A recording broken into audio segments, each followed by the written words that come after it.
Hi guys, good day and welcome to today on Princess Anu TV. Hope you're fine. Hope you're good. Hope you're okay. Seriously, it's been long. Like I saw you guys' faces on the live stream, and so I thought I should pop on your screen. I trust that, and I hope that today's video or today's live stream is going to be okay. This is something that I get. Anyways, if you come online, just let me know your name.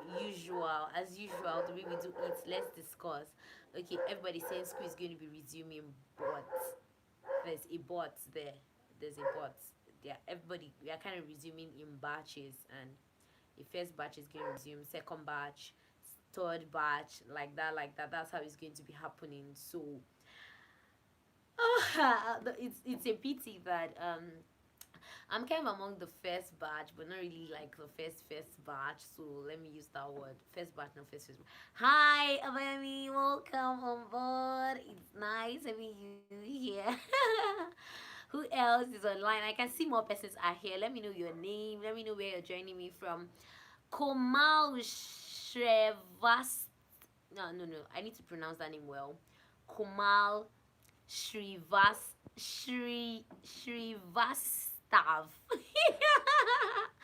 Tell me if I got your name because I know I need an award for pronouncing this name correctly. I know I tried. I know I did my best. Welcome. Nice having you here. Hi, Chris King. Welcome. Ikechuku Onoha. Welcome. Hi, everybody. Hi. So guys, don't forget, give this video a thumbs up. Whatever you want us to discuss about, just leave it in the comment section. And for those resuming school, you guys suggest me, what are you guys packing? Hope you're coming with enough goodies plus your nose marks, because yeah, coming with your nose marks is going to be like super compulsory. I don't know if they printed out nose marks for us. I don't know if they have plans to like give us specially customized kind of nose marks anyways, but yeah, it's all good. Okay, I'm laughing because I've seen some messages and it's quite fun and so guys, what's up? What's the latest on ground? Okay, another thing is hearing that around the area, like, generally in the country, things are happening, uh, new laws are coming up, and so I'm going to advise that depending on your field, not everybody here is currently doing like aviation and all that. Look for laws that concerns your field and get familiar with it. I don't know if you get what I'm trying to say. It's just like now, when you talk about aviation news, like personally, when you talk about aviation news, I try to, anything I hear concern aviation, maybe an aircraft. Anything I hear concerning an aircraft, I'm laughing because I'm getting some messages and it's quite fun. See some messages here. So okay, joining the gist. Madam, can I become a pilot if my height is 156 centimeters? Okay, there's something I'm going to be telling you, and I'm going to be speaking sincerely from my heart, my soul, my whole being. Yeah, because I always like to talk about truth. This is it. I've seen a female pilot. I don't know if you're a female or a male. Let me know in the comment section now if I'm talking to the person that asked the question. If you're a female, that's Kumar. Are you a female? Are you a male? Let me know. And let me also know your country. This is it. If I've seen is a female pilot that is 156 centimeters. I'm saying height 156 centimeters. Oh, beautiful. Welcome. I'm happy that I have a female here. Thank you. I've seen a female pilot in my school that is 156 centimeters, and she flies well. I'm going to say that she flies well. Not only that, I didn't see any restriction. I've also seen a guy that is shorter than this lady. A guy that's shorter than this lady, and that is also in my school. So the thing is, when it has to do with height, it depends on where you are. I mean, like your school, number one, what requirements. There are schools that tell you that they can't take less than this height for females and less than this height for males. So it depends on what country you are in, number one. Okay, let's leave country. Let's talk about the school first. Like, what school are you in? Are you in a flying school that says they can't take less than so height. So whatever flight school you want to enter, you check that requirement. My school, like I said it before, my school, I don't know the hidden requirements for height. I don't know if there's any requirement for height, but I know we were asked to put in that information concerning our height. So most of the time we can ask you to put that information concerning your height, but it might not even be needed. But now the training is one aspect, getting a job too is another aspect. And that's why people always say that if now I am so height and now I get a job, can I get a job in an airline with this height? I don't know. Airlines too, just the way flight school has their own requirements, airlines too have their own requirements concerning the height of the kind of pilots that they want. So I'm going to say you can't rule out yourself from, you've not even gone to a flight school, then you're ruling out yourself from getting a job with an airline. If a flight school can train you, two things are involved. You can work with an airline and you can also work with that flight school. I'm just saying, like, if you decide to become an instructor, like if you do your flight training very well and you decide to become an instructor, you can work with that flight school. So it's not, people say, I see some people in the comment section sometimes they talk about that, don't say you can use this particular height, then when it's time to look for a job you can't use that height. Are you the management, or are you the owner of the airline? Are you the management of the airline? Are you the person to decide the kind of height or the kind of people that the airline employs? You're not. Your own is just to do your own part. Then when you come on board, it's just like now, let me say for instance medicals. It's obvious that if the medical unit, like in the flight school, does not clear you, you cannot even forge ahead to say you're going to an airline because you don't have something to show. Then that is also the same way I'm talking about it. If you don't have something to show that you have trained, you can't even go to an airline to like look for a job. So why disturb yourself with what will the airline take when you've not even trained? I don't know if you're picking my point. I can see more persons are joining us. Thank you so much for coming. John Kelechi, hi. I'm fine. I'm good. Thank you so much for joining me in today's live stream. You can ask your questions. Natty Bruce, I was waiting for you. Yeah, I was waiting to be sure that you came for the live stream today because you'll be missing out on live streams. Don't forget, guys, give this video a thumbs up. Let me see the thumbs up. Give this video a thumbs up. If you've not subscribed and you're new here, subscribe because we do more of aviation, motivation, adventure, anything you want to know. We are here, we discuss it ourselves just like we are doing now. Yeah, sharing things, sharing our concerns. So anything you have on your mind concerning flight school, concerning your academics, you can leave them in the comment section, share them. I'm here for you. I'm here to answer, and that's how we roll. Okay, I saw a comment. Okay, my height is 156 centimeters, so I am only afraid for the rudder pedals. Okay, like my legs, are they going to touch it or not? 156, definitely your legs are going to touch it. And if your legs are not going to touch it, you can use a pillow to fly. I've not seen a place where they restrict people from using pillow to fly. No, but I'm serious. Like, somewhat like seriously using pillow. In fact, I've heard of one of our instructors at a point was talking about the fact that there was a first officer he was flying with, and the guy was always shy to carry his pillow, and he gave him an advice that whenever you're going to fly, since you're shy of carrying your pillow, put your pillow in a bag and bring it to the aircraft. This is to tell you that even in the airlines, I'm just using this as a perfect example, that even in the airlines you can use pillow to fly.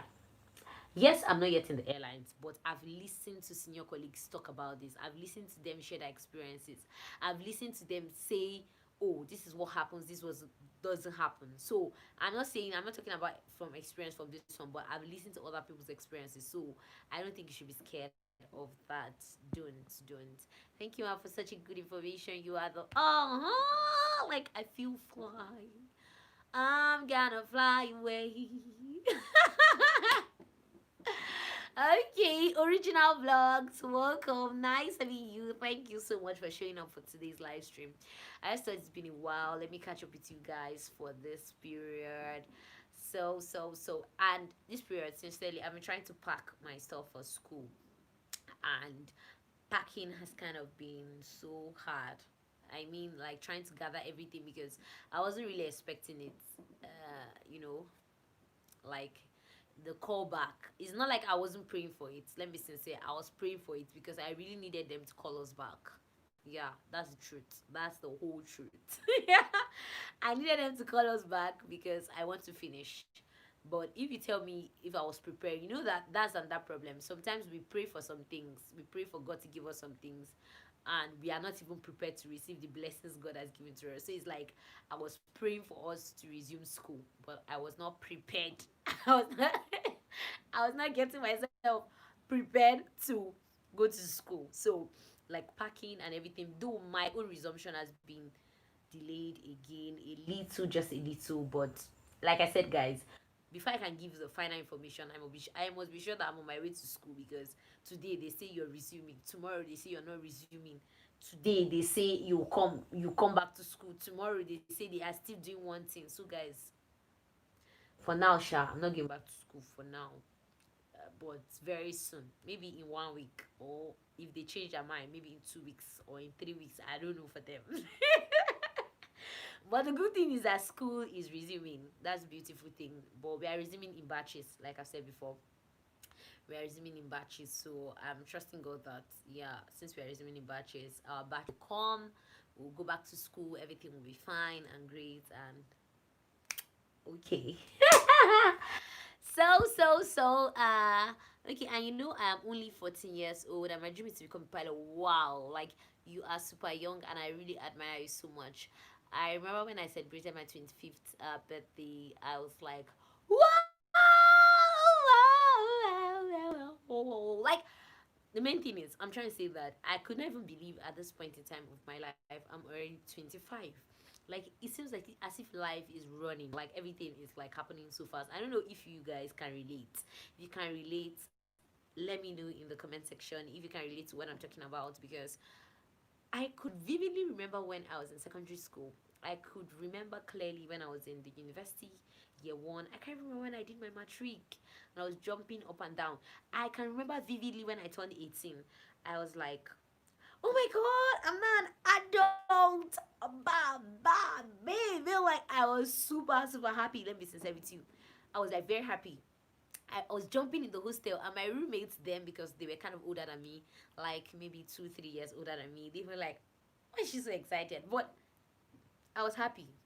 Like I was very happy that, oh my god, I'm now an adult, like that kind of thing. So you're 14, you're young, and trust me, your dreams are going to come true. All you have to do is just put in the work that is needed. And when I mean put in the work, when it's time for you to write your flight school entrance exams, please don't take it for joke. Don't just tell yourself that it's just a normal thing, it's just a normal secondary school stuff. Read extra hard for the maths, read extra hard for the physics, read extra hard for the English. English is always one of the most simplest parts. Sincerely, I can tell you that, because they ask just very simple questions. And I'm saying generally, not just for my own school. What I've seen generally is that English is very, very easy. Like they always put easy things. Though maybe easy for some, not easy for some, but generally English is always easy. But where people have issues is when it comes to the physics and the maths. In fact, the maths sometimes you can maneuver, but physics, if you don't know it, you don't know it. If you don't know the laws, you don't know the laws. If you don't know how to answer the questions, you can likely pick a wrong answer. So I'm going to say, don't take it for granted. Don't just tell yourself that it's just a normal thing, it's just a normal work that I've been doing. Don't do that. Prepare extra hard for that particular course. Especially if you're writing entrance exams to go to flight school, seriously, you're going to be grateful to yourself. You're going to be happy that you did that. So, have you done your CFI or not yet? CFI is Certified Flight Instructor. That's what CFI means. So, in case for those that are joining and you don't know what it's asking about, okay, Natty Brews, you have to be done with your commercial pilot license and your multi-engine instruments before you can even think of doing a CFI. Because a CFI, okay, now I don't know if you have to do your multi-engine instruments, because maybe there are, I don't think I've ever seen a CFI that doesn't have his or her instrument and multi-engine rating.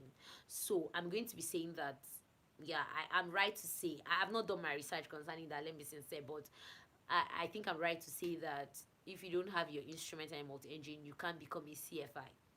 So a CFI is certified flight instructor. And now for you to become a certified flight instructor, you can't just be, you're not just in, like, you're not like me, like still in school. You have to be done with the normal flight training phase. Then you go and learn, or you go and train for the flight instructor part. And most of the time, I don't think in Nigeria currently, we don't have that. We are not doing that in Nigeria. We are not doing the flight instructor stuff in Nigeria currently. People mainly go to the US, to South Africa, to other countries to do CFI. So CFI, there's CFII, there is CF, I think that's highest, maybe CFII also. That's Certified Flight Instructor Instrument. So that person can actually train a student pilot on the instrument part. So there are people that certified flight instructor, they are just CFIs. Maybe they can't train on instrument. They can just train you on the normal, regular, maybe Cessna, just without instrument. But now, for you to be a CFII, that means you can train somebody on the instrument part. So I don't know if I'm thinking of doing that. I sincerely don't know yet, but it just depends on how everything turns out. I'm just being very, very sincere with you guys. I'm always trying to be, very sincere, very, very sincere.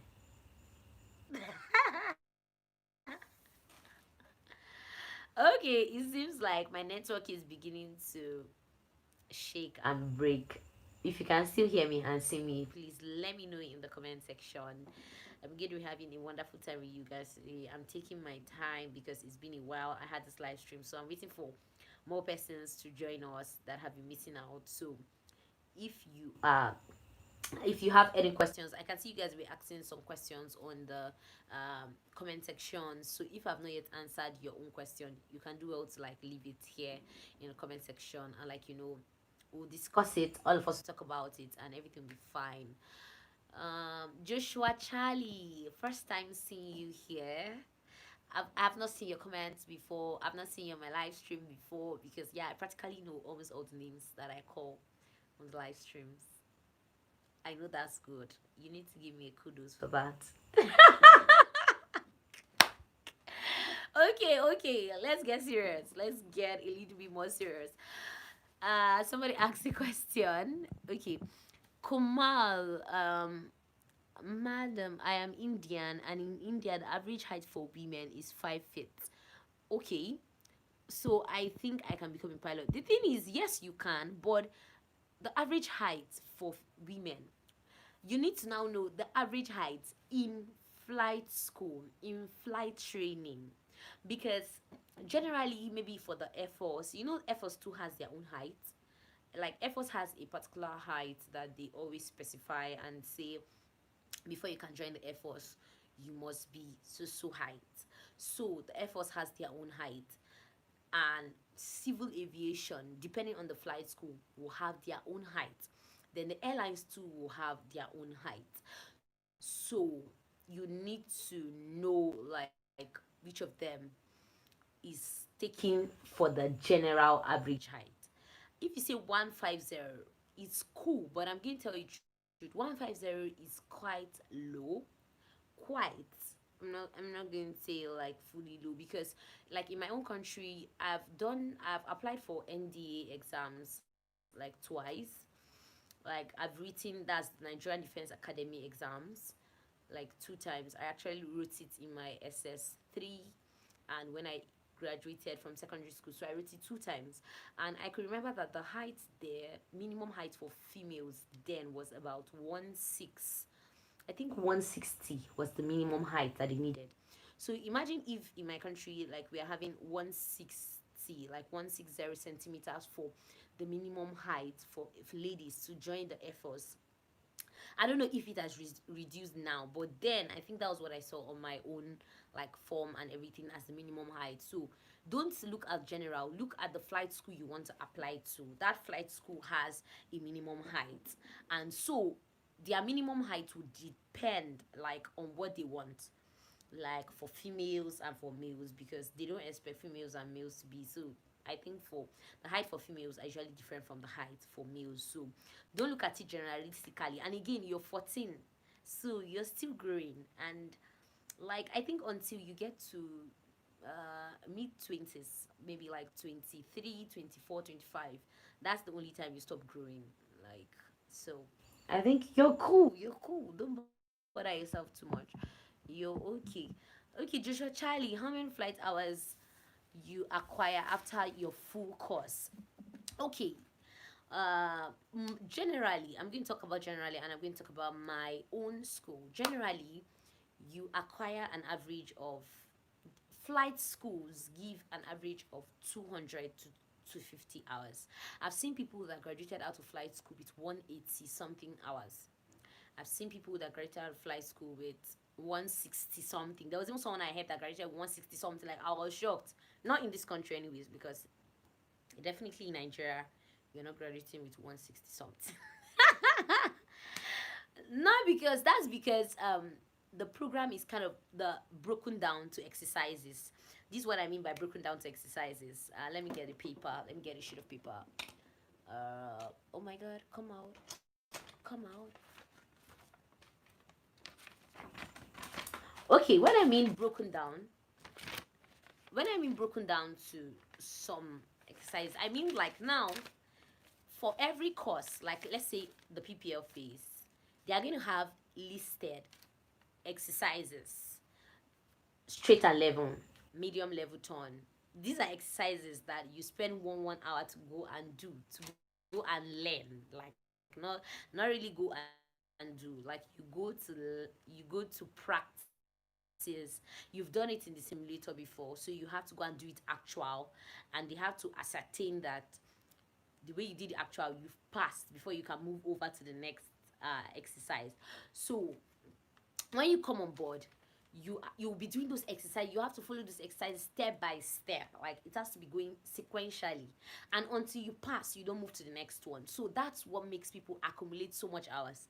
So that's why I say in this Nigeria, you won't graduate with 160 something. You definitely graduate with more, because most of the time you go do medium level turn and you don't get it perfectly, and your instructor is like, we have to go do that exercise tomorrow.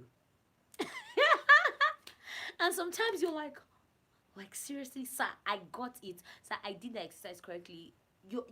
You're definitely not telling your instructor that. You're telling your friends that I got it, and he still wants me to go and do it again. Like, I'm repeating exercises and all that. Nobody likes to repeat exercises, except maybe when you're trying to like look for hours, like you're trying to maneuver. But even at that, I don't take repeating exercise as fun. No matter what I'm looking for, I don't take repeating exercise as fun. Like, it makes me feel like I'm going backward when I'm supposed to be like moving forward. Anyways, that's for me. Okay, that's by the way. Now, for my own school, they propose to like give you an average of 250 hours. But do everybody graduate with 250 hours? No. Some people graduate with more than 250 hours, and some people graduate with less than 250 hours. And it's because of this same thing that I'm talking about, this thing of exercises. It's because of this same thing of exercises that makes some people graduate with more than 250 and some less than 250. So for people that did not really repeat exercises, that didn't really have so much issues, they graduate with less, or maybe just between the border of 250, 260. But people that maybe had some issues and maybe they repeated so much exercises, you can see them having like maybe 280, almost even going to 300, like that. So the thing is that outside the flight school world, getting more hours is an advantage. Like, when somebody looks at you and say, how many hours do you have? You're like, I have 1,000 hours. They're like, what? They're like happy for you. But when you tell them how you got those 1,000 hours, like they're like, okay, okay. So it depends. It depends, but I'm going to always advise you stay at the safe side of life. Always stay at the safe side. Don't wish to repeat exercises because it can turn out the other way later on. So I can see more persons have joined us. Thank you so much. We are discussing about gaining hours, different things, questions. So you can go through the chat so that you know what we've talked about. So Shrik Shak Busal. I hope I got that name correctly, but I don't think I did. I don't think I got it correctly because that name seems so. Shri Shak Busal. I must get it this time around. I think I got it correctly. But in case I didn't, I'm sorry. Thanks for joining us today. Don't forget to give this video a thumbs up. Our next subscriber goal is 5,000 subscribers. Like I said, I have a special package for our 5,000 subscriber giveaway. But the package is not fully organized yet. It's loading. So when we get to that time, we're going to we're going to talk about what the package will be, but let's get to 5,000 subscribers. So in case you have aviation lovers, friends that are like love aviation, that loves adventure, because after flight school we're going to be doing more of adventure and like visiting places, all this kind of stuff. I have a lot loaded for you guys on this channel, so just stay tuned. Always leave the notification bells on because you are going to get so much value. Trust me, on this channel, I'm going to be bringing you so much value. You'll be happy that you joined this space. I'm serious about that. You're going to be like so glad that you joined this space. So, somebody's asking me what aircraft am I flying now? I'm currently flying the DA-42. That was before I left school. That's before the lockdown. And the DA-42 aircraft is a multi-engine aircraft. That's two engines. And the aircraft, I'm going to say, is very sleek. And when I mean sleek, I mean the aircraft is cool. The aircraft can land on its own. The aircraft, without using any aid on the ground, because it has GNSS, like you can program anywhere you want to go, everything, just like the way a modern normal aircraft works. But why I'm talking about it like this is because it's the most advanced aircraft I have flown. I've flown the TB9, I've flown the TB20, I've flown the B58, I've flown DA-42. So out of those four aircrafts that I've flown, the DA-42 is one of the most advanced aircraft that I've flown, and I'm going to be telling you sincerely that that aircraft is so nice. You want to have a hang of that aircraft. So therefore, I can't wait for you to buy your flight school form, whichever school you're going to be going to. Don't forget, send me pictures on my Instagram. I like it when I see progress, like people that are on this channel. When you guys send me your stuff, tell me how you guys are doing concerning scholarships, concerning already getting into flight school. Like, I'm so happy because it's part of the things I hope to achieve, like inspire you to get into your dreams. And if I'm able to do that, I'm always like happy. I'm always glad that I started this channel. So it's a very nice aircraft, and not only that, for now we don't really have so much people that can fly and train people on that aircraft for now in my school. So we're kind of like managing with the people that we have. So but the more people keep training on the aircraft, I'm sure they are going to like bring in more of those aircrafts. But there's also a place you can find so many diamond aircrafts, and that's IAC. That's Ilori, in Ilori. That's International Aviation College, also in Nigeria. They have a lot of diamond aircraft. In fact, they use diamond aircraft to basically train their students. But diamond single engine, they have. I think they should have multi-engine. I don't know if it's still functional. I really don't know, but they have a lot of DA 40s, that single engine aircraft they use to train their students. But generally, I can say that diamond aircrafts are very very nice. And not only that, one more thing I must say, they are light, like very very light, like paper, light, like light. And something else is that during the period of learning how to land that aircraft, guys, it was very very kind of challenging. I'm still flying it, so the more you fly it, the more you have a hang of an aircraft. Like when you start flying an aircraft, it's going to look as if you don't know what you're doing. I'm going to be sincere with you. At that initial phase, it's going to look as if, in fact, let me to taxi, not no take off run, not taxiing, take off run for me on that aircraft. It took me like three exercises to be able to understand the method of placing my legs on the rudder pedals. In fact, I don't know. Slim Pilot is not here. Slim Pilot is one of my like you always see him. He comes online most of the time. He's my colleague, and we fly together. And I had to ask him, guy, how far? How are you doing this thing? There's a way you're placing your leg on those rudder pedals that is making you do the takeoff run very very well. And he was telling me how he was always doing it because I backseat his flight sometimes, and his takeoff run is always smooth. And he told me systems, put your leg like this, put your leg like that.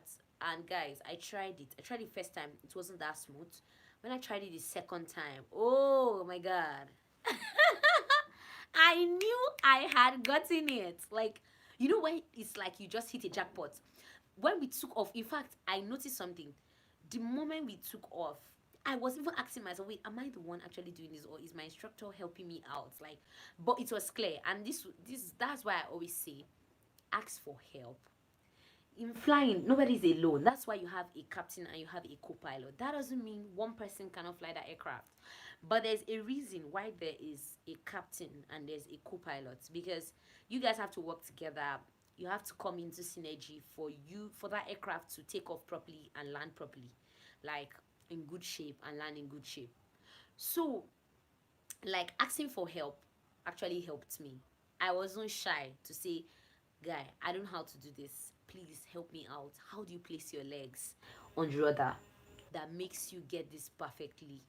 And he told me. I was like, oh my god, this is it. I tried the first time, I didn't get it properly. I tried the second time. That's after several times that I've flown on my own, messing up. Like, I was messing up bad. But now, when he gave me his own way that he was doing it, and I tried it, it worked. This one, it worked. So I'm going to say that look for help. When, especially in aviation, there's nobody's an island. We all learn from each other. We all, like, what I don't know, I ask you guys. Like, sometimes I come online and I'm like, guys, what's up? What's the latest aviation news, general news, news in the world? And you guys tell me. That's how it is too in class for me. If I don't know something, I look for someone that I feel knows it very very well, and I go ask the person, and the person tells me, this is it, that's it. And I'm like, whoa, and I key into it. I go try it. If it works, I come back and say thank you very much. And that's something I always do. If somebody gives me a method and it works for me, I don't just go and say, okay, the method has worked, or I don't give person feedback. I come back to the class and I'm like, you guys tried. You tried for me. Thank you so much. Like, thank you. So don't fail to always do that too, because it helps. It helps so much. And who else is here? I can see more persons have joined. Thank you so much. Joshua, airlines like Emirates are asking for 5,000 hours. How can I acquire flight hours as a student? You pay for it. But most of the time, those 5,000 hours they're asking for, they're not asking for turboprop hours. Most of the time, they're asking for jet hours, guys. It's not flying the small Cessna and all those ones. Those are not the kind of hours these guys are asking for. Most of the time, they tell you 5,000 hours, 500 jet hours, 500 multi-engine hours, 500, like, it's broken down. So when you look at it, when you just see 5,000 hours, don't always think it's just to prop hours. Sometimes, anyways, they just ask for 5,000 hours generally, but most of the time, there's 5,000 jet, 500 jet hours, 200 multi-engine, something hours. It's always broken down. So the best thing I always say, the best way, fastest way, and all that, is to get a job. And sincerely, that's what I'm going to be working on the moment I'm done. Get a job. Getting a job is part of the fastest way to build those hours. Obviously, you can't stay at home and build the hours. Or how else? I don't know. Maybe if there's a method that you guys use or you guys know, you can tell me, guys. What's up? But personally, I'm gonna say the best way to build your hours is to fly. You fly to build your hours. So find a job that you can fly, then build your hours. More persons are joining. Thank you so much, guys. When you join, don't forget to give this video a thumbs up. Subscribe if you've not subscribed. Like the video and what else? Join the family. So yeah. What am I missing? Most people become teacher, like pilots, and that's either a CFI job, an airline job, whatever kind of job, but let it be a flying job.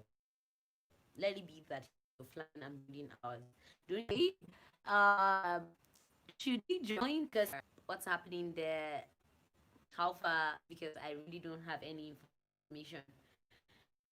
Just us. There's no parachute, so you're not jumping anywhere, and you're in training, so you're not expecting to it.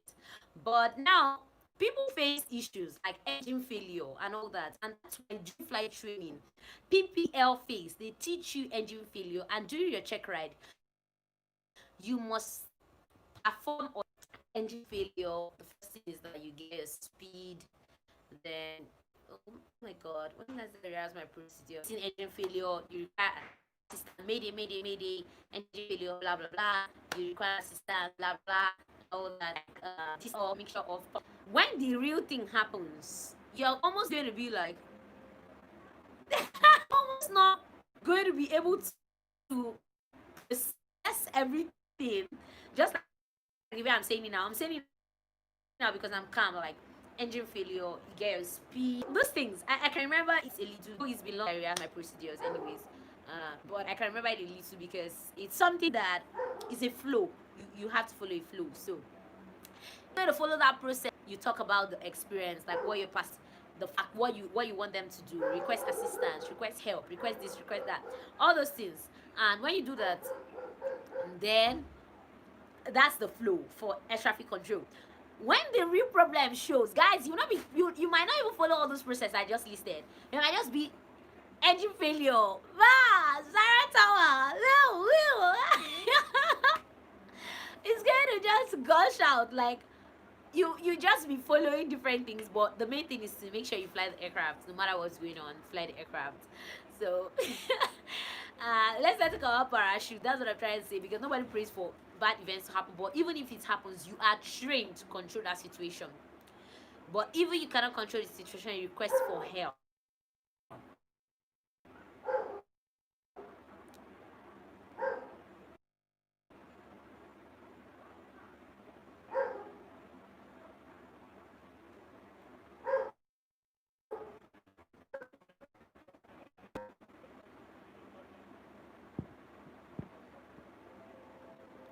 Beatrice Kadri, welcome. Hello, how are you doing? Oh, guys, if you can hear me, see me, and all the rest, let me know in the comment section. It's very, very important that I know, so that I know I'm not just talking to myself and all that. And you guys know how we do it. You know.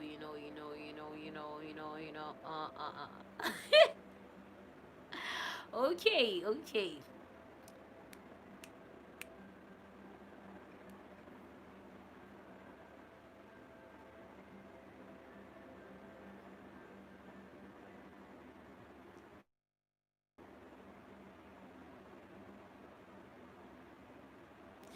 Okay, guys, seems like network is still persistent. connecting, or we are still having some issues. I wish the network can always be better, like can always be smooth and good, but life.